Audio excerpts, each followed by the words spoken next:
O shaharga kelib bunaqa chiroyli joyni ko'raman deb o'ylamagan edim.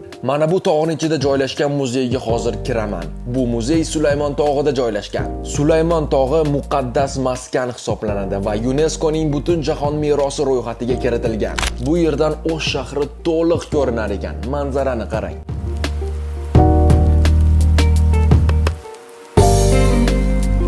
Muzeyga kirishim bilan salqinlikni sezdim. Muzeyda 35 mingdan ortiq eksponatlar mavjud ekan. Arxeologik topilmalar, etnografik buyumlar, qadimgi qo'lyozmalar, tangalar, yog'och va kiyizdan yasalgan buyumlar mavjud. Bu yerdan tepaga ko'tarildik. Tasavvur qiling, bu tog'ning ichida.